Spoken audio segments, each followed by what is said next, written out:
भारत का इतिहास कई हजार वर्ष पुराना माना जाता है। भारत के इतिहास को अगर विश्व के इतिहास के महान अध्यायों में से एक कहा जाए तो इसे अतिशयोक्ति नहीं कहा जा सकता।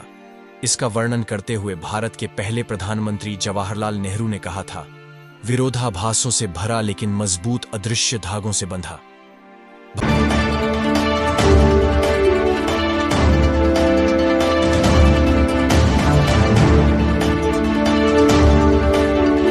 भारतीय इतिहास की विशेषता है कि वो खुद को तलाशने की सतत प्रक्रिया में लगा रहता है और लगातार बढ़ता रहता है। इसलिए इसे एक बार में समझने की कोशिश करने वालों को ये मायावी लगता है। इस वीडियो में हम भारत के इतिहास को मानव के जन्म से लेकर आज के आधुनिक भारत के बनने तक के पूरे सफर को देखेंगे।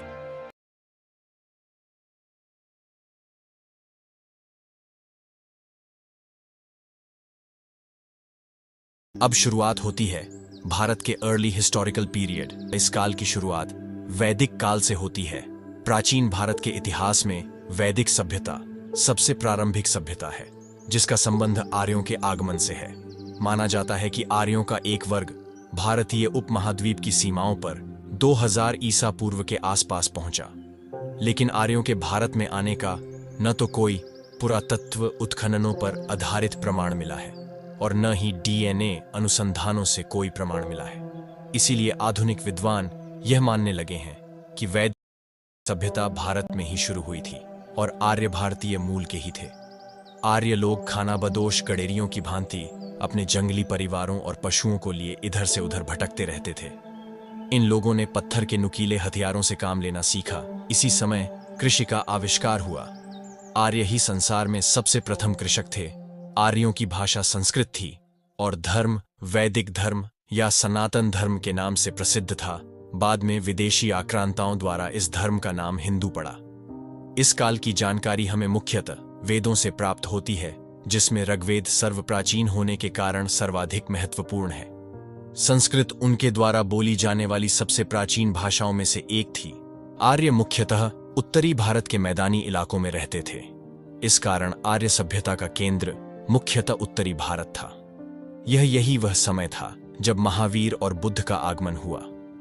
उपमहाद्वीप में वैदिक काल लगभग 1500 से 500 ईसा पूर्व तक रहा। वैदिक काल के अंत में 700 से 500 ईसा पूर्व में महानगरों और बड़े राज्यों यानी महाजनपद का उदय हुआ।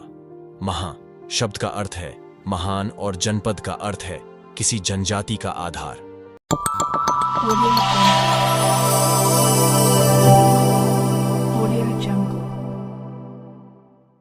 वैदिक युग के अंत में पूरे उपमहाद्वीप में कई छोटे राजवंश और राज्य पनपने लगे थे।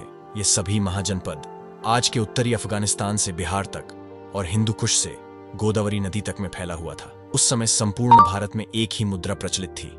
इससे उस युग में भारत के एकता की साफ झलक दिखाई देती है। 500 ईसा पूर्व तक 16 गणराज्य या कहें कि महाजनपद स्थापित हो चुके थे, जैसे काशी, कौशल, अंग, मगध, वज्जी, यव्रजी, मल्ला, छेड़ी, वत्स, कुरु, पंचाला, मत्स्य, सुरसैन, अश्मक, अवंती, गांधार और कंबोज। वहीं इनमें सत्ता के लिए संघर्ष चलता रहता था। करीब 520 ईसा पूर्व में उपमहाद्वीप में फारसी और यूनानियों के आने की शुरुआत होती है। फारसी साम्राज्य के राजा पश्चिमी एशिया तथा मध्य एशिया की ओर बढ़ रहे थे। 558 ईसा पूर्व से 530 ईसा पूर्व में इन्होंने हिंदू कुश के दक्षिण के रजवाड़ों को अपने अधीन कर लिया, जो कि वर्तमान में पाकिस्तान और अफगानिस्तान है। इनके बाद 326 ईसा पूर्व में मकदूनिया का राजा सिकंदर अफगानिस्तान होते हुए पश्चिमोत्तर भारत पहुंच गया। सिकंदर के भारत आने के बारे में कोई भारतीय स्रोत उपलब्ध नहीं है। सिकंदर के विजय अभियान की बात केवल यूनानी तथा रोमन स्रोतों में उपलब्ध है। सिकंदर का सामना राजा पोरस से होता है। सिकंदर और पोरस का युद्ध झेलम नदी के तट पर हुआ, जो हाइडेस्पीच का युद्ध कहलाता है। इसके बाद आता है मौर्य साम्राज्य। 322 ईसा पूर्व से 185 ईसा पूर्व में चंद्रगुप्त मौर्य द्वारा स्थापित इस साम्राज्य के तहत पूरा उत्तर भारत था। यह प्राचीन भारत के भौगोलिक रूप से व्यापक एवं राजनीतिक और सैन्य मामले में बहुत शक्तिशाली राज्य था। सम्राट अशोक इस काल का एक महत्वपूर्ण राजा था, जिसका साम्राज्य अफगानिस्तान से मणिपुर तक और तक्षशिला से कर्नाटक तक फैल गया था, पर वो संपूर्ण दक्षिण तक नहीं जा सका। मौर्यों के पतन के बाद शुंग राजवंश ने सत्ता संभाली। शुंगों ने 187 ईसा पूर्व से 75 ईसा पूर्व तक शासन किया।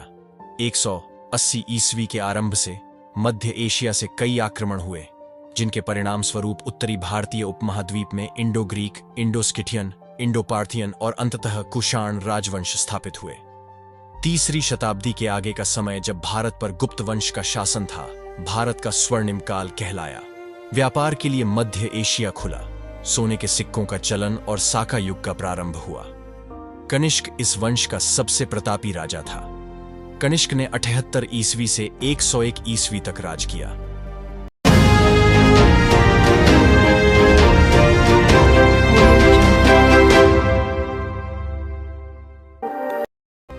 इसके बाद आया गुप्त साम्राज्य 320 ईस्वी से 520 ईस्वी।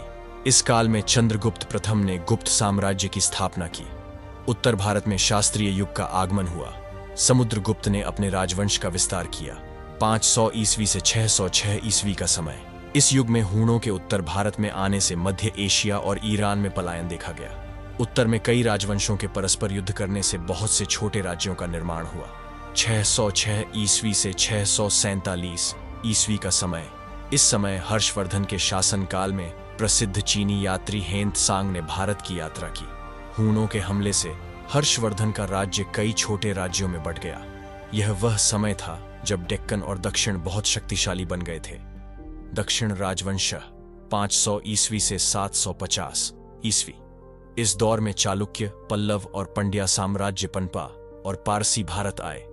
750 से 1000 ईस्वी।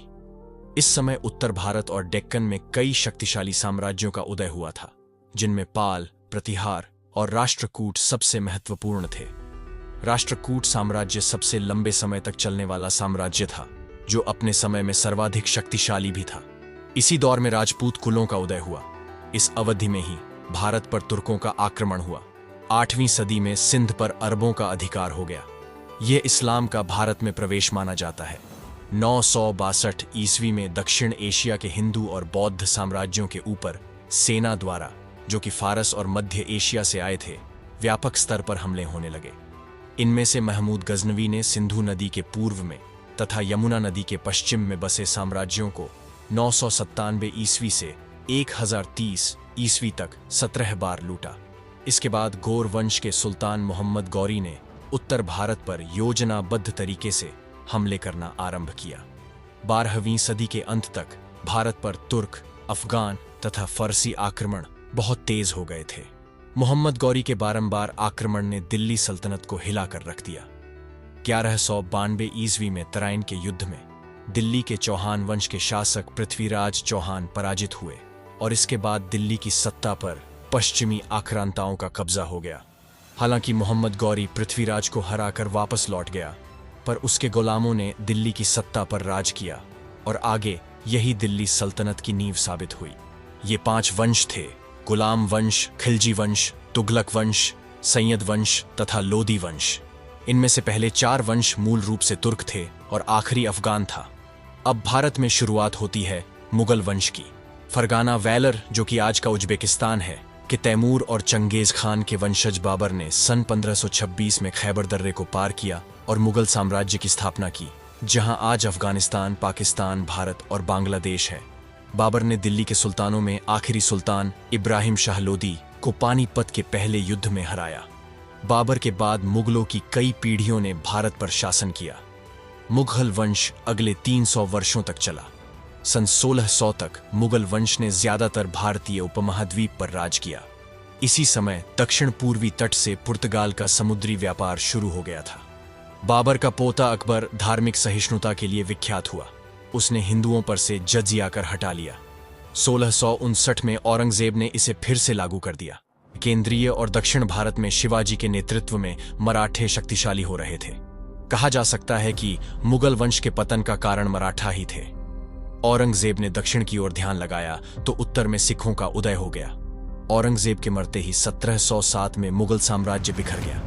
उपनिवेश और ब्रिटिश राज की शुरुआत 17वीं शताब्दी के मध्यकाल में पुर्तगाल, डच, फ्रांस, ब्रिटेन सहित अनेकों यूरोपीय देशों, जो कि भारत से व्यापार करने के इच्छुक थे, उन्होंने देश में स्थापित शासित प्रदेश, जो कि आपस में युद्ध करने में व्यस्त थे, का लाभ प्राप्त किया। यूरोपीय देशों की आपसी लड़ाई में ब्रिटिशों ने पुर्तगाल, डच और फ्रांस को हरा दिया और 1840 ईस्वी तक लगभग संपूर्ण देश पर शासन करने में सफल हुए। 1857 से ही अंग्रेजों के विरुद्ध विरोध प्रदर्शन शुरू होने लगे थे। 1857 का विद्रोह भारतीय स्वतंत्रता के प्रथम संग्राम से जाना जाता है। के बाद भारत का अधिकांश भाग सीधे अंग्रेजी शासन के प्रशासनिक नियंत्रण में आ गया। 20वीं शताब्दी के प्रारंभ में अंग्रेजी शासन से स्वतंत्रता प्राप्ति के लिए संघर्ष चला। अंग्रेजों की फूट डालो और राज करो की नीति के कारण पिछले कुछ सालों में हिंदुओं और मुसलमानों के बीच धार्मिक तनाव बढ़ता गया। खासतौर पर पंजाब और पश्चिम बंगाल जैसे प्रांतों में महात्मा गांधी ने दोनों धार्मिक समुदायों से एकता बनाए रखने की भी अपील की। इस संघर्ष के परिणाम स्वरूप 15 अगस्त 1947 को भारत ने अंग्रेजी शासन से स्वतंत्रता प्राप्त की, मगर देश का विभाजन कर दिया गया। दोस्तों, दुनिया में कई सभ्यताओं जैसे ग्रीक, रोमन और मिस्र ने उदय और पतन देखा। भारतीय सभ्यता और संस्कृति इससे अछूती रही। इस देश पर एक के बाद एक कई आक्रमण हुए, कई साम्राज्य आए और अलग अलग हिस्सों पर शासन किया, लेकिन भारतवर्ष की अदम्य आत्मा पराजित नहीं हुई।